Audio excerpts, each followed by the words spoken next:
kasih kepada Pak Budi Jatmiko atas kesempatan yang diberi kepada kami. Terima kasih ke Bu Lena yang sudah memandu kegiatan ini. Terima kasih kepada rekan-rekan semua. Untuk pertama kalinya kami yang lainnya Pak Adi Suartono dan Ibu Anggit Praharasti. Kami saat ini mungkin sama seperti konsep pelangi, kami berbeda-beda Bapak Ibu latar belakang kami. Saya sendiri sekarang statusnya saya alumni STEMBI tahun 2000 manajemen, dan waktu itu ngambil konsentrasi manajemen keuangan. Kemudian rekan kami nanti Pak Adi Suartono, beliau background-nya adalah teknologi informasi. Kemudian ada Ibu Anggit Praharasti, beliau background-nya adalah teknik elektro. Nah, mungkin kami beragam ini, mudah-mudahan juga sama Suri Pelangi bisa membuat warna yang bagus lah ya di kegiatan hari malam ini. Terima kasih. Alhamdulillahirabbil alamin, Bapak Ibu, kami walaupun jauh kami bisa mengikuti perkuliahan hari ini. Saat ini kita berjarak sekitar 560 km dari lokasi STEMBI. Alhamdulillah kita masih bisa on, dan kami saat ini menggunakan infrastruktur dari Strumnet. Ini adalah salah satu produk dari anak perusahaan kami. Mudah-mudahan walaupun kami jauh, semoga infrastruktur ini bisa handal dan membuat kita tetap terkoneksi dengan lancar. Semoga mohon doanya juga dari Bapak Ibu agar ini bisa berjalan dengan lancar. Baik, lebih jelas ya Pak. Mohon maaf Bu Lena. Suaranya lebih dekat. Oh baik. Baik Bapak Ibu, kami jadi Pak Adi mendapat tugas untuk membahas terkait desain produk atau desain barang dan jasa. Sebelumnya kami akan menyampaikan satu slide ini bahwa untuk lingkup yang kami bahas di malam ini adalah terkait keputusan produk masih dalam lingkup ini, yang lingkupnya adalah mulai dari pemilihan, pendefinisian, dan pengembangan sekaligus sampai dengan perancangan atau desain produk. Esensinya adalah pada saat nanti di pemilihan produk, ini adalah bagaimana terjadinya product and market fit. Nah, di sini nanti akan coba saya bawakan, kemudian nanti juga akan kami di pendefinisian dan pengembangan, kemudian di perancangan dan produksi oleh Pak Adi. Ada satu yang kami, walaupun kita memang terkonsentrasi untuk mencapai suatu kesesuaian antara kebutuhan atau memang value yang dibutuhkan oleh pelanggan atau market, namun kita juga tidak boleh lepas dari tujuan perusahaan kita. Pasti ada tujuan, yaitu dalam bentuk keunggulan kompetitif yang dimiliki oleh perusahaan. Baik, kami coba masuk pertama, yaitu terkait pemilihan barang yang dapat dihadirkan untuk menjadi solusi bagi atau value bagi pelanggan atau pasar yang disasar. Di sini kami menggunakan kalimat menjadi solusi dan value. Jadi mungkin sebagian ada menggunakan kalimat kebutuhan pelanggan. Nah, di sini kami menggunakan istilah, namun memang secara konteks bisa berbeda, bahwa nanti akan kita jelaskan di slide berikutnya. Ini dimulai dari mana? Nah, ini terkait dengan yang tadi, bahwa value itu bisa kita ciptakan, tidak harus menunggu suara dari customer, tapi kita juga bisa sebelum customer itu memang menyampaikan. Jadi kita bisa saran ini kami coba munculkan ilustrasinya dari metode yang ada di inovasi. Salah satunya adalah terkait inovasi yang linear, di mana kita bisa lihat di sini ada teknologi push dan juga market pull. Secara umum biasanya kita membaca bahwa kita itu pasar dari suara apa yang dibutuhkan pelanggan, baru melakukan atau market. Dengan perkembangan inovasi ini sekarang sudah mulai mendominasi.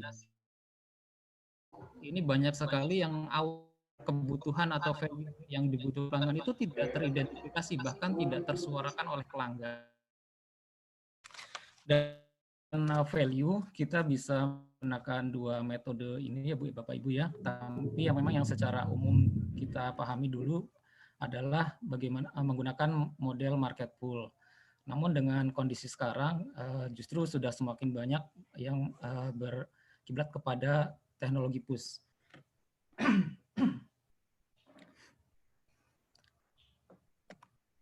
Nah, ini masih ada kaitannya, yaitu terkait market driven. Perusahaan kita stylenya seperti apa? Kita seorang market driver atau memang masih market driven? Nah, ini perlu dipahami dan memang disadari seperti apa sih bentuk dan memang esensi yang ada di perusahaan kita saat ini. Di sini ada sesuatu yang berbeda, bahwa memang market driven ini sempat booming ya istilah ini di 13 kalau tidak salah, bahkan salah satu indikator di KPI terkait kinerja di internasional pun menggunakan istilah. Namun ada perbedaan yang cukup signifikan dari market driver dan market driven. Nah, contohnya adalah market sifatnya biasanya lebih cenderung reaktif, namun market ini lebih keren sekarang, yaitu kemudian market driver juga pergerakan inovasinya, namun biasanya agak lambat ya, incremental. Kemudian tingkat market driver ini lebih mengarahkan kepada penciptaan value, namun market driven ini menciptakan fitur-fitur. Semakin banyak fitur itu yang dikembangkan. Nah, itu beberapa contoh dari esensi market driver dan market driven. Kemudian ini contoh lagi Bapak Ibu, salah satu ini kalau di perusahaan kelas dunia ini sudah biasa menggunakan ini. Jadi performance excellence yang dikeluarkan oleh Malcolm Baldrige juga saat ini bahkan esensinya sudah diadopsi juga oleh pada saat yang lalu istilahnya masih custom driven excellent, masih driven, namun fokus excellent. Jadi tidak hanya driven, di dalam juga menggunakan metode driver teknologi pool. Nah, ini adalah salah satu contoh pergerakan manajemen terkait perspektif dari bagaimana menghadirkan value. Kemudian Bapak Ibu, keputusan produk, beberapa hal penting yang perlu kita pahami, antara lain investasi, pangsa pasar, lini produk, dan juga siklus hidup produk. Namun di sini kami akan membahas hanya dua terkait lini produk dan siklus hidup produk. Mungkin untuk investasi dibahas di manajemen keuangan dan pangsa mungkin lebih di manajemen pemasaran. Kami coba dari yang pertama, bagaimana salah satu keunggulan perusahaan yang dihadirkan adalah salah satu strateginya adalah bagaimana mendeskripsikan lini produknya. Pendefinisian ini ke dalam satu atau beberapa produk tertentu saja. Yang kami garis bawahi adalah sesuai kompetensi intinya. Nah, kompetensi ini juga istilah yang cukup strategis di dalam perusahaan. Kita harus menggali dan memahami apa sih kompetensi inti perusahaan kita. Itulah yang nanti akan diarahkan dalam menciptakan value-value yang fokus kepada satu atau beberapa. Sebagai contohnya adalah, mungkin ini juga ada di buku, bagaimana Honda sampai dengan sekarang masih konsisten dengan kompetensi intinya di bidang teknologi mesin, walaupun mungkin produknya banyak, tapi tetap yang menjadi kompetitifnya adalah di kehandalan teknologi mesinnya. Kemudian Intel, mereka tetap konsisten di produksi prosesor, dan kemudian ada juga Michelin di produksi ban. Kemudian kita juga tidak boleh mengambil satu hal. Pada saat kita hanya puas bermain di satu produk saja tanpa melakukan improvement, bahwa produk itu akan mengalami siklus hidup. Ada waktunya dia pasti akan turun. Seperti ilustrasi seperti ini. Ada masa-masa pengenalan, tumbuh, kemudian kedewasaan, dan nanti akhirnya akan ada turun. Nah, di sini apabila kita hanya mengandalkan satu produk tanpa ada improvement di proses daur hidupnya, maka akan tinggal tunggu waktunya saja akan berturun. Nah, namun siklus hidup produk ini tidak seragam, masing-masing akan berbeda dalam bentuk poolnya maupun masing-masing tahapannya. Ada yang memang sampai beberapa dekade, seperti mungkin kemarin sempat booming pada saat accident ya, pesawat seperti itu kan, oh ternyata sudah berumur sekian-sekian, padahal teknologi itu memang masih layak. kesannya pesawat lama. Siklus hidup sebenarnya masih layak. Ya, berbeda dengan motor, siklus hidupnya jauh lebih cepat. Ada juga mungkin seperti contoh di sini mungkin kaos konser ya, ilustrasinya sangat kita. Kalau akan diadakan besok atau mungkin sore tengah malam ini, mungkin sampai dengan sore tadi masih laku kaos konsernya. Tapi apabila dijual besok, mungkin nggak akan ada yang lirik lagi. Salah satu ilustrasi terkait product life cycle. Lalu bagaimana jika kita bermain di satu atau terlalu banyak? Ada tahapan-tahapan di mana kita perlu melakukan pemantauan dari siklus hidup, kemudian juga merancang strategi-strategi pada setiap tahapan dari siklus hidup tersebut.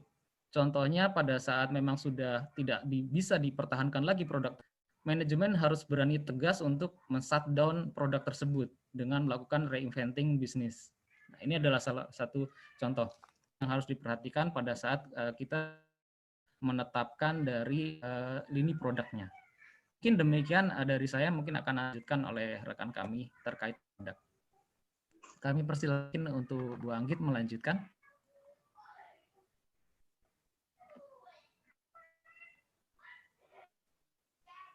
Enggak, silakan Bu Anggit. Bismillah. Izin untuk sharing ya.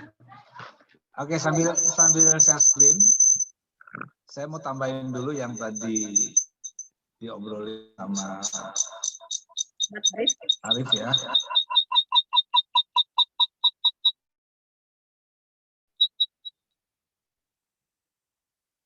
Nah, tadi saya mau jelaskan bahwa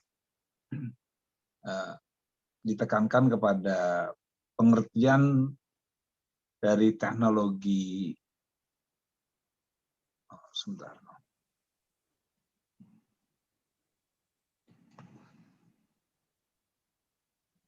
Teknologi push kali ya. Teknologi push. Jadi di mana bahwa produk baru diperoleh dari teknologi produksi. Yang kayak apa? Jadi penggunaan teknologi yang canggih ya, dan dioperasikan biasanya ya, dengan sedikit perhatian terhadap pasar biasanya. Atau dengan kata lain, suatu produk atau teknologi baru didorong oleh atau dijual ke pasar yang potensial customer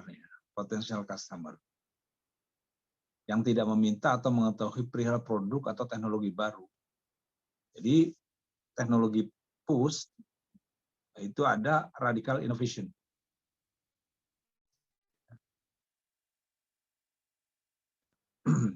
Nah, ini sangat bagus untuk radical innovation. Nah, tetapi ada juga yang tadi Arif katakan bahwa market pull. Nah, di mana bahwa produksi satu barang ditentukan oleh pasar, oleh kebutuhan pelanggan. Tadi ini berkaitan juga dengan market driven, ya, market driven. Nah, tetapi biasanya dengan sedikit perhatian terhadap teknologi. Ini bicara tentang need pull akan menuju pada terbentuknya incremental innovation. Nah, apa sih contoh-contohnya? Sedikit mumpung saya ingat ada beberapa contoh-contoh yang berkenaan dengan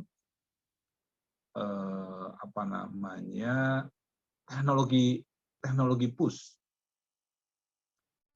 Kalau kita ingat ada Grotex, ya. Grotex itu kain yang tahan terhadap air. Nah, ini bahan bakunya membran permeable. Dan ukurannya 20.000 kali lebih kecil dari tetes air. Nah, teknologi ini digunakan oleh Grotex yang terkenal dengan nama Patagonia. Ya. Kemudian contoh lagi teknologi push, mungkin pernah ya yang zaman ya saya muda itu ada Walkman, ya Walkman. Ya, penemunya Sony Corporation di tahun 79 itu ya, tahun 79. Dan saat itu kenapa Sony ditemukan? Kita tahu Presiden Sony yaitu waktu itu Akio Morita ya, melihat banyak masyarakat itu sering jalan-jalan bawa tip besar ya, bawa tip besar, bawa ya, kemana-mana, kemudian juga digendong terus main musik di jalanan dan lain sebagainya. Nah, kemudian Morita ini undang para insinyurnya untuk memikirkan bagaimana caranya agar nggak usah bawa berat-berat gitu loh. Ya, para insinyur Sony Corporation itu kemudian membuat pemutar musik di kala itu ya agar bisa mobile. Nggak usah bawa apa itu dulu namanya apa ya? Ya tip lah, tip ya. Akhirnya ditemukan tahun 79 itu makin kecil Walkman itu. Di tahun 94 sampai 300 model Walkman. Adalah browser. Merupakan program software yang ditunjukkan pada memudahkan mengakses web. Ini contoh ya dari teknologi push. Ya. Dari industri. Ada juga contoh market pull. Misalnya prosesor Intel Atom. Nah, itu kan murah ya. Dulu sebelum ada Intel Atom A100. Kan thermal design power. Ya. Nah, dulu sebuah prosesor yang berdaya listrik rendah, nah, kemudian diganti dengan 45 nanometer, sangat kecil. Nah ini karena kebutuhan konsumen ya,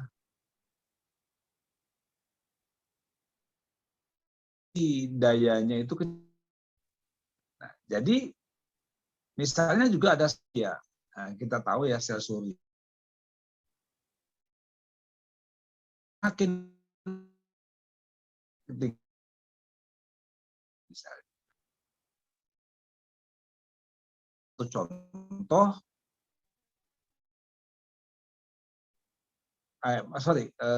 push ya tadi, kemudian teknologi push, kemudian market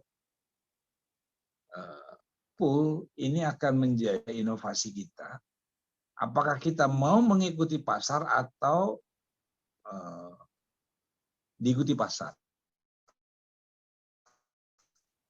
Teknologi segini terus, HP itu berkembang terus, orang mengikuti membeli, malu kalau nggak pakai iPhone terbaru, malu dulu malu tidak menggunakan Nokia terbaru misalnya gitu. Sekarang orang malu kalau tidak menggunakan S berapa sampai. Nah itu tentang market driven dan market driver ya, disetir pasar atau menyetir pasar. Penggunaannya menggunakan teknologi push atau market pull. Nah silakan Anda tentukan. Misalnya tadi Arif di mana kerjanya di mana Arif? Di mana tadi Arif? Ya Pak. Kamu di mana? Di PLN ya, itu tulisannya PLN. Nah, PLN apa yang dalam kondisi semacam ini menggunakan teknologi bukan, itu di jasa. Jadi jangan pernah, ini misalnya saya ngajar di Unpad ini, di S3 juga ngajarnya produksi ya, di ITB juga saya ngajar produksi. Nah, ini di jasa juga sama. Misalnya Anda sebagai dosen, sebagai guru, Anda sebagai perusahaan di Telkom, perusahaan di PLN, semuanya gunakan jasa. Nah, jadi jangan kaget, semuanya bisa dilakukan dalam teknologi produksi atau manajemen produksi. Market gunakan di PLN seperti apa? Atau PLN menggunakan konsep market driven atau market driver, disetir pasar atau menyetir pasar. Contohnya apa? Baik, Pak. Jadi kalau di kami sebenarnya tidak berkiblat ke salah satu ya Pak ya. Memang kedua-duanya bisa digunakan sesuai. Misalkan terkait untuk yang market ya Pak ya, prabayar misalkan. Listrik prabayar, sebagai informasi Pak, kami di Bangka Belitung ini 99% listrik prabayar Pak. Jadi kami tidak lagi pusing dengan kata-kata penagihan maupun tunggakan. Jadi concern-nya memang memperbaiki sisi keuangan kami. Tapi sebenarnya sisi pelayanan pelanggan juga justru lebih terjaga dengan sudah ada prabayar Pak. Memang lebih ke arah resistensi dari pelanggan karena belum biasanya. Tapi setelah kita pakai dan kami ini justru dari tahun ke tahun survei kepuasan independen kami meningkat Pak. Nah ini yang token itu ya, token itu. Betul Pak, yang token. Kemudian kami juga pada saat memang ada pro kontra terkait listrik prabayar, kami baikkannya dengan data-data yang lebih apple untuk dibandingkan dengan pasca bayar sih. Jadi bukan tidak lagi di ranah suka nggak suka, tapi berdasarkan data. Nah itu kita bawa bukan hanya ke pelanggan, tapi juga sampai ke stakeholders. Itu mungkin contoh teknologi push Pak ya, teknologi push. Untuk yang market push, pengembangan listrik memang listrik sama layanan yang dibundling di sana Pak. Misalkan kami juga membuat inovasi produk terkait layanan premium untuk perusahaan yang membutuhkan kehandalan lebih dari sisi kualitas mutu tegangan maupun mungkin frekuensinya. Jadi ada produk yang kita create dalam bentuk bundling kualitas. Nah ini kita juga ini sifatnya market pool Pak. Jadi kami mendengarkan dulu dari kebutuhan pelanggan dari yang kita sasar untuk pelanggan premium. Ini mungkin salah satu contohnya Pak, market pool. Oke, bisa dipahami ya. Selanjutnya yaitu melanjutkan tentang tadi ya, desain barang dan jasa. Kita akan memasuki tentang desain produk, yaitu pendefinisian dan pengembangan.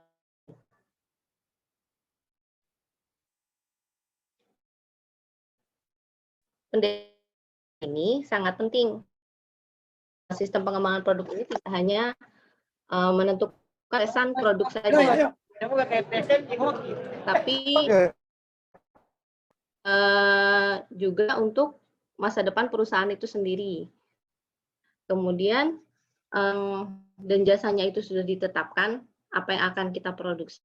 Maka kita harus pertama-tama itu mengembangkannya terkait dua hal. Yang pertama apa dan yang kedua bagaimana. Yang pertama itu barang atau dan jasanya didefinisikan dulu fungsinya, manfaatnya, kegunaannya akan produk yang akan kita hadirkan nanti. Produk itu kemudian akan kita desain dan perusahaan harus menentukan bagaimana caranya, bagaimana tekniknya, bagaimana tahapannya. Terkait fungsi produk, istilah yaitu kualitas atau penyebaran fungsi kualitas, biasa dikenal dengan QFD. Jadi QFD ini suatu proses untuk menentukan kebutuhan pelanggan dan juga menerjemahkan keinginan pelanggan menjadi target pasar yang digunakan pada awal desainnya. Nah, ide utamanya ini jadi pembaik atas keinginan pelanggan kasih solusi alternatifnya. Salah satu metode yang terkenal di QFD ini disebutnya dengan rumah atau House of QFD. Metode ini merupakan teknik hubungan antara keinginan pelanggan dan produk jasa. Di dalamnya langkah kualitas ini sendiri kan keinginan pelanggan. Yang kedua, bagaimana barang dan jasa keinginan pelanggan. Ketiga, hubungan keinginan pelanggan untuk berapa banyak produk. Yang keempat, mengidentifikasi antara berapa perusahaan. Yang kelima, mengembangkan peringkat kepentingan. Yang keenam, mengevaluasi persaingan produk. Yang terakhir, menentukan atribut teknis yang diinginkan, kinerja Anda dan kinerja kompetitor melawan atribut-atribut tersebut.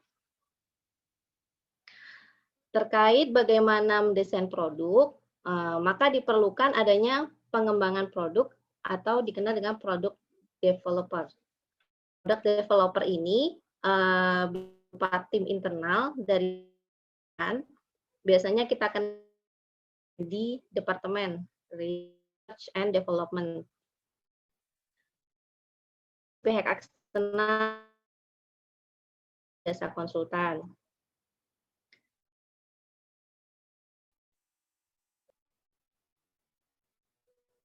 Pada intinya desain produk desain dan pengembangannya.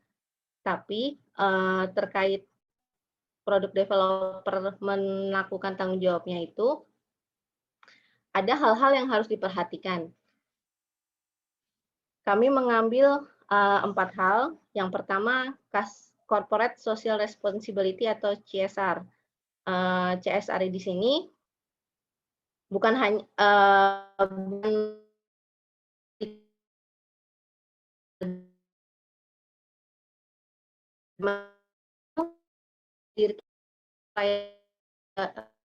kepada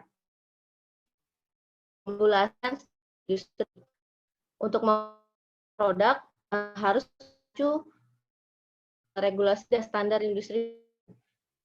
Misalnya produk ikan kebijakan dasar menggunakan dapat ditimbang.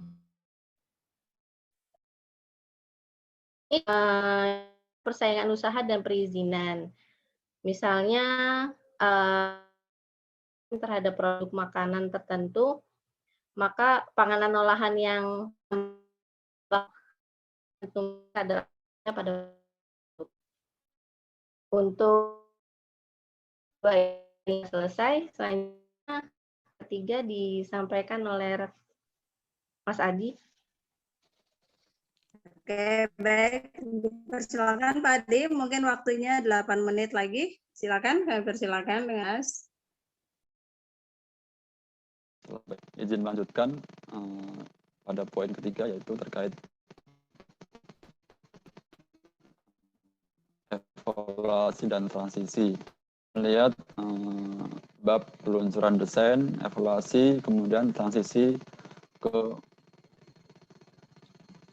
Nah, tadi di awal sudah disampaikan oleh Bang Anggit bahwa desain produk sudah ditetapkan, maka supaya produk-produk yang sudah ditetapkan tadi bisa berwujud, maka kita harus menggunakan tools ya,